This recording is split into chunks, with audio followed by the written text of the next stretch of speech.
Praise the lord. దేవునికి స్తోత్రం. హల్లెలూయా. దేవుని బిడ్డలారా, అపొస్తలుల కార్యములు 7వ అధ్యాయం 2వ వచనములో స్తెఫను యాహవే యెహోవా దేవుని గురించి తెలియపరుస్తూ మహిమగల దేవుడు అని తెలియపరిచినట్లు మనం చూస్తూ ఉంటాం. ఇంతకీ యాహవే యెహోవా దేవుడు మహిమగల దేవునిగా పిలువబడుటకు కారణములు ఏమై ఉన్నావో ఈ సమయంలో మనం తెలుసుకుందాం.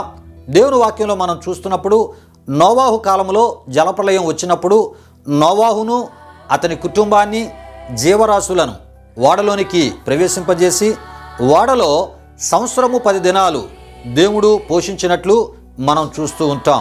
గనుకనే పరిశుద్ధ గ్రంథమైన బైబిల్లో ఉన్నటువంటి దేవుడు మహిమగల దేవునిగా ఆయన పిలువబడి ఉన్నాడు. అంతేకాదు ప్రియా దేవుని బిడ్డలారా, మోషే కాలములో దేవుడు తన ప్రజలైనటువంటి ఇశ్రాయేలీలను మోషే ద్వారా ఎర్ర సముద్రమును దాటించేటటువంటి సందర్భములో ఒక బలమైనటువంటి తూర్పు గాలి చేత ఎర్ర సముద్రాన్ని 2 పాయలుగా చీల్చి ఆరిన నేలగా మార్చి తన ప్రజలను దాటించినట్లు మనం అక్కడ చూస్తూ ఉంటాం.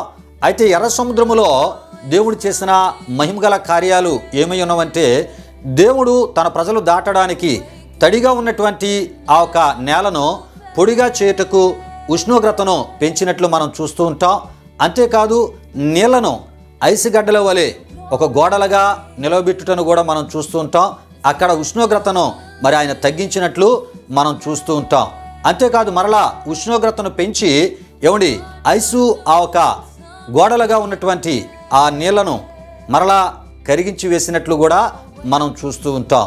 ఈ విధముగా దేవుడు ఎర్ర సముద్రంలో అద్భుత కార్యాలు చేసి ఆయన మహిమగల దేవునిగా ఆయన పిలువబడినట్లు మనం చూస్తూ ఉంటాం.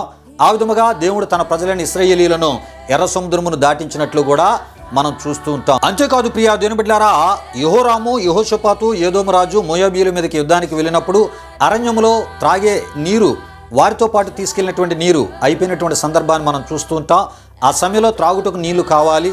అలాంటి సమయంలో ఎలీషా ప్రవక్త ద్వారా దేవుడు ఒక వాగ్దానాన్ని ఇచ్చి మబ్బు లేకుండా, మేఘము లేకుండా, గాలి లేకుండా ప్రచండమైనటువంటి వర్షాన్ని దేవుడు కురిపించి అద్భుత రీతిలో సమృద్ధి అయినటువంటి మంచి నీళ్లను రాజులకు, సైన్యాలకు, పశువులకు దేవుడు ఇచ్చినట్లు మనం చూస్తున్నాం. గనుకనే ఆయన బైబిల్ గ్రంథంలో మహిమగల దేవునిగా ఆయన పిలువబడ్డారు. ఇటువంటి మహిమగల దేవుని మహిమ కార్యాలు మన జీవితాల్లో కూడా జరగాలంటే ఆ మహిమ కార్యాలు జరగకుండా చేస్తున్న పాపాన్ని అధిగమించి ఆయన పరిశుద్ధతను కలిగి ఆయన మహిమ కార్యాలను మనం అనుభవిద్దాం.